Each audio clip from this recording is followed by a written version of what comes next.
Assalamualaikum warahmatullahi wabarakatuh. Bulan Ramadan kembali menyapa kita. Bulan penuh barokah yang sangat istimewa. Karena menjadi bulan diturunkannya Al-Quran, banyak keutamaan dengan kita membaca dan memahami Al-Quran. Oleh karenanya, menemani waktu menjelang berbuka puasa Anda, kami mempersembahkan tayangan edukasi Cirebon Mengaji yang merupakan persembahan pemerintah Kabupaten Cirebon dan Bajnas Kabupaten Cirebon. Selamat menyaksikan.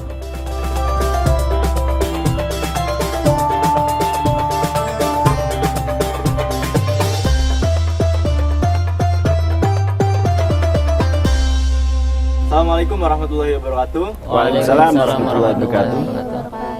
Pemirsa, kita kembali lagi di program Cirebon Mengaji Kembali Maghrib Mengaji yang dipersembahkan oleh Basnas Kabupaten Cirebon. Di tengah-tengah kita telah hadir Kak Ustadz Jamaluddin Muhammad sebagai pimpinan Basnas Kabupaten Cirebon. Gimana kabarnya, Kang Jamal? Alhamdulillah sehat. Alhamdulillah sehat ya. Puasanya lancar, Kang Jamal? Alhamdulillah sampai hari ini masih tetap berpuasa. Ya, alhamdulillah. Kemudian juga di sampingnya ada Kang Ustadz Nur Arifin sebagai pengajar Al-Quran di Pondok Pesantren Babakan Ciwaringin Cirebon. Ya, gimana kabarnya Kang Ustadz? Alhamdulillah sehat. Alhamdulillah. Puasa lancar ya? Alhamdulillah insyaallah. Dan kemudian juga di tengah-tengah kita juga ada santriwan dan santriwati dari Pondok Pesantren Babakan Ciwaringin Cirebon. Gimana kabarnya para santri? Alhamdulillah. Puasanya lancar ya? Lancar. Nah, semoga pemirsa juga puasanya lancar, pada sehat-sehat semua lah. Amin, amin. Kemudian pada episode kali ini kita akan membahas tema zakat membersihkan jiwa. Nah, maka dari itu nanti akan dijelaskan. Sebelum dijelaskan, kita akan membaca Quran surat At-Taubah ayat 103 sampai 104 bersama-sama. Nanti akan dibimbing oleh Kang Ustadz Nur Arifin. Nah, nanti setelah itu akan dijelaskan sedikit penafsirannya oleh Kang Ustadz Jamaluddin Muhammad. Monggo kepada Kang Ustadz Nur Arifin, dipersilakan. Ya, terima kasih. Mari para santri dan santriwati kita buka surat At-Taubah ayat 103 dan 104. Dikarenakan ini surat At-Taubah, kita langsung ta'awud dan langsung membaca ayatnya. Barangkali dari pemirsa juga ikut membaca bersama kami di surat At-Taubah ayat 103 dan 104. Oke, kita langsung saja ya, dimulai. A'udzu billahi minasyaitonir rajim. A'udzu billahi minasyaitonir rajim. Khudh min amwalihim shadaqatan tutahhiruhum wa tuzakkihim biha wa shalli 'alaihim. Khudh min amwalihim shadaqatan tutahhiruhum wa tuzakkihim biha wa shalli 'alaihim. Inna salataka sakanun lahum. Inna salataka sakanun lahum. Wallahu sami'un alim. Wallahu sami'un alim. Alam ya'lamu anna Allah huwa yaqbalu tawbata an ibadihi. Alam ya'lamu anna Allah yaqbalu tawbata an ibadihi.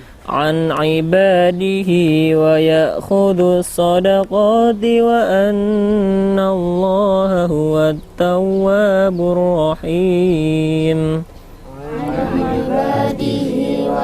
Khudus sadaqati wa anna Allah huwa at-tawwabur rahim. Sadaqallahul azim. Sadaqallahul azim. Oke, kita memasuki pembahasan hukum tajwid, karena hukum tajwid adalah hukum yang menunjang kita membaca Al-Quran. Di sini ayat 104. Alam ya'lamu. Alam ya itu termasuk bacaan idhar syafawi. Ya'lamu a. Di situ ada bendera bertemu dengan alif hamzah. atau alif. Sini termasuk ke dalam hukum mad jaiz munfasil. Terus at-taubah wa yaqbalut taubah. Di situ sebenarnya ada alif lam syamsiyah tapi tidak kita baca.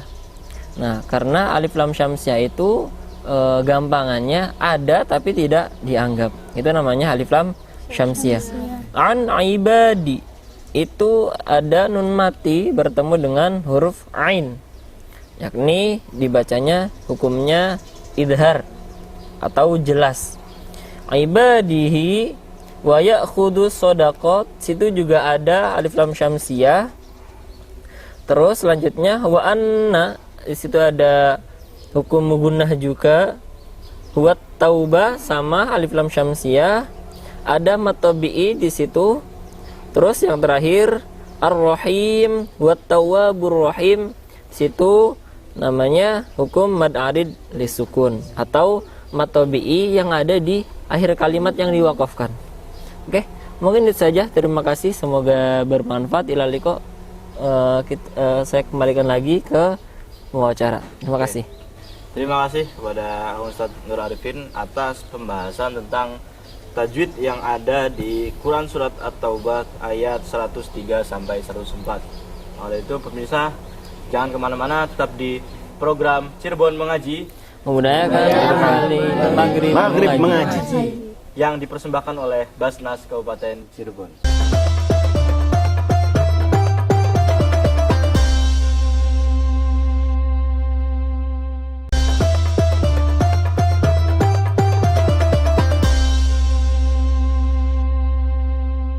Pemirsa, kembali lagi kita di Cirebon Mengaji, Memudahkan kembali Maghrib mengaji yang dipersembahkan oleh Basnas Kabupaten Cirebon.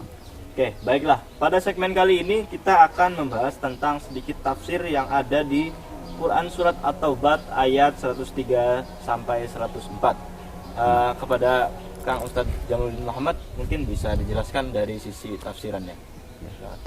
Terima kasih.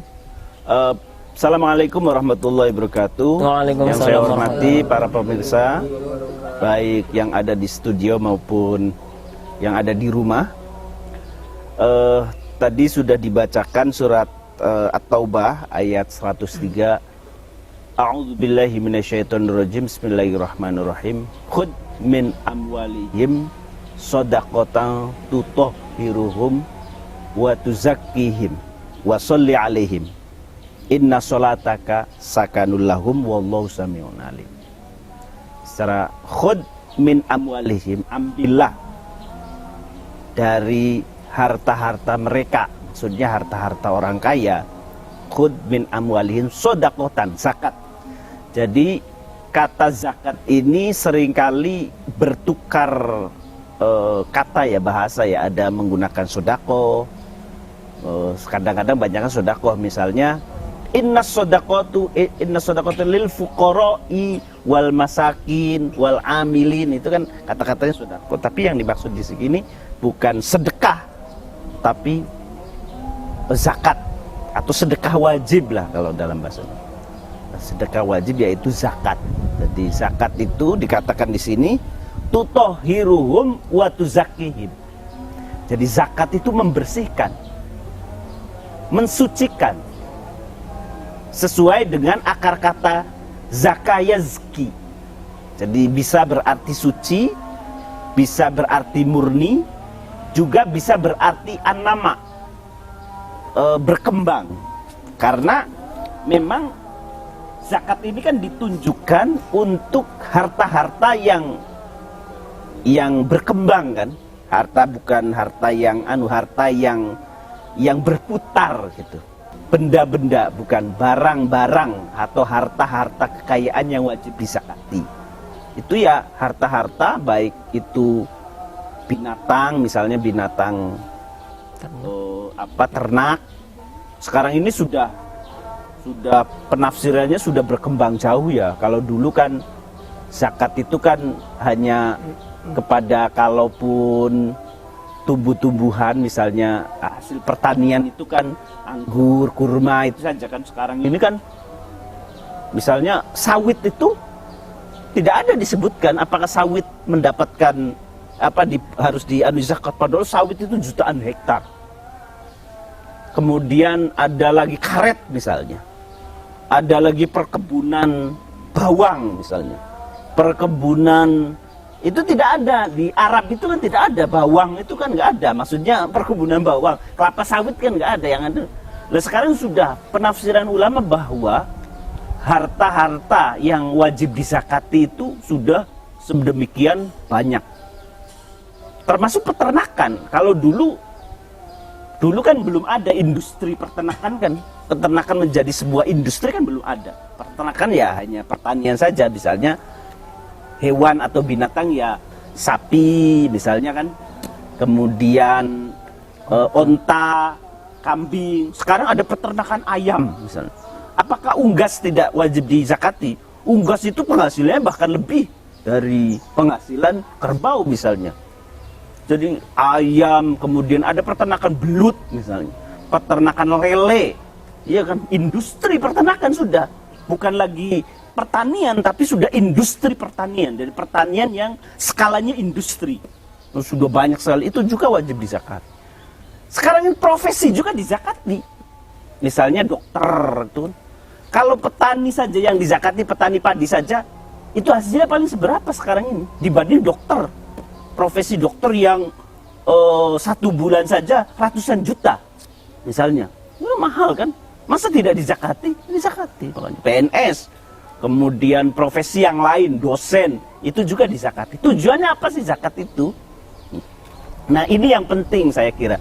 Khudh min amwalihim shadaqatan tutahhiruhum wa tuzakkihim wa sholli alaihim, itu adalah tujuannya untuk membersihkan harta kita, penghasilan kita, juga membersihkan diri kita. Zakat itu kan ada 2, ada zakat mal, ada zakatun nafs. Zakat nafs itu ya zakat fitrah itu.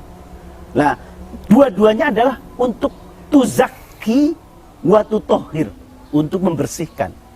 Karena di dalam harta kita ada harta milik orang lain, yaitu harta fuqara, masakin, itu yang perlu. Nah, ini menariknya Islam. Islam itu punya tanggung jawab sosial. Orang kaya itu tidak hanya hartanya untuk milik orang kaya saja, tapi harus didistribusikan, harus ditasarufkan kepada orang miskin. Jadi harus ada pemerataan ekonomi. Itu ajaran inti dari zakat itu, pemerataan ekonomi. Jadi orang kaya dan miskin itu kira-kira kalau jarak tidak baina sama wasumur, tidak. Artinya itu sudah panjang sekali, tapi kira-kira jaraknya tidak terlalu jauh gitu. Jadi perlu ada distribusi kekayaan. Orang kaya yang punya penghasilan lebih harus mendistribusikan, mentasarufkan hartanya kepada yang lain. Terima kasih. Mungkin itu saja dari saya. Assalamualaikum warahmatullahi wabarakatuh. Baik, terima kasih kepada Kang Ustadz Jamaluddin Muhammad atas penyampaian penafsiran dari Quran Surat At-Taubah ayat 103 sampai 104. Pemirsa, jangan kemana-mana, tetap di program Cirebon Mengaji, Budayakan kembali mengaji, yang dipersembahkan oleh Basnas Kabupaten Cirebon.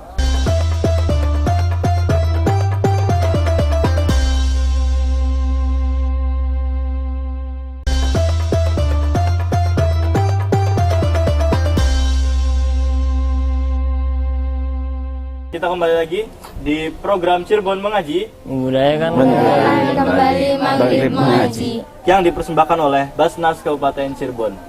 Oke, pada segmen kali ini kita akan memberikan pertanyaan ya kepada para santri, entah itu santriwan atau santriwati yang ingin bertanya, silakan. Ya. Assalamualaikum warahmatullahi wabarakatuh. Waalaikumsalam warahmatullahi wabarakatuh. Saya Zuratul Mumtazah dari Pondok Pesantren Babakan Ciwaringin Cirebon. Izin bertanya, apa perbedaannya antara zakat, infak, dan sedekah? Sekian dari saya. Wassalamualaikum warahmatullahi wabarakatuh. Waalaikumsalam warahmatullahi wabarakatuh. Ya. Jadi ada harta yang wajib dizakati dan ada harta yang tidak wajib dizakati.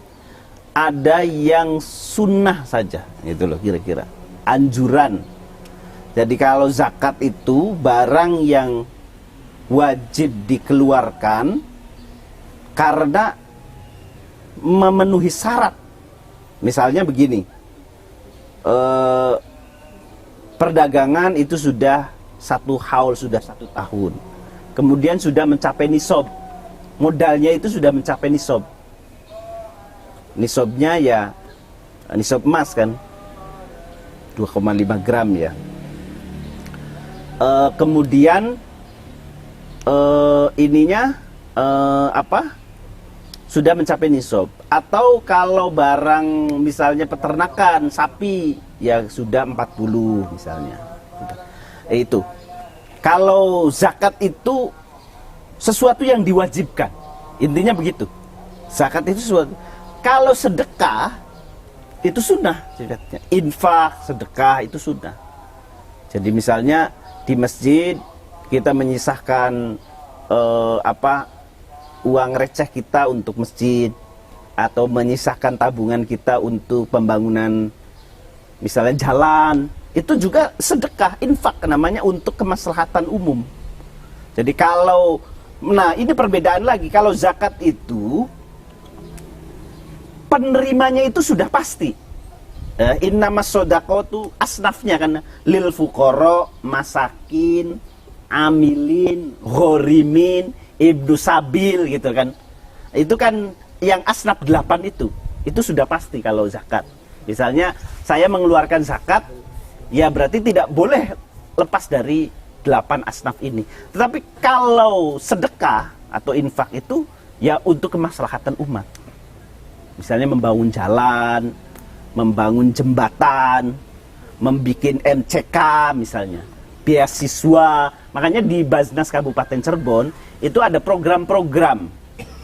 Selain program pengentasan kemiskinan, juga program untuk kesejahteraan umat dan untuk perkembangan ilmu pengetahuan dan agama. Jadi banyak program-programnya. Dan dihimpun dari dana zakat dan infak dan sedekah. Karena tujuannya adalah untuk kemaslahatan umat. Itu. Jadi perbedaannya begitu. Mudahnya seperti itu ya, kalau itu sunnah, dan tasarufnya atau alokasinya itu tidak harus asnaf yang 8 itu. Mungkin itu saja. Yang kesimpulannya gimana? Jadi kesimpulannya, kalau jiwa kita ingin bersih, kalau harta kita ingin bersih, berkah itu tidak harus banyak ya. Berkah kan ziyadatul khair namanya, bertambahnya kebaikan. Itu dia harus dizakati. Zakatnya kemana? Ya ke lembaga-lembaga yang sudah kredibel. Misalnya Baznas itu kan lembaga pemerintah, lembaga yang didirikan oleh pemerintah. Kita diaudit ya.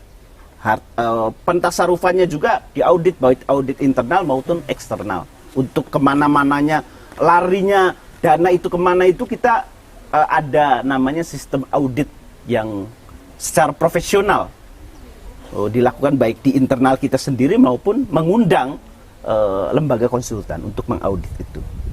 Nah, intinya kalau harta kita ingin berkah, jiwa kita ingin suci, bersih, ya berzakat.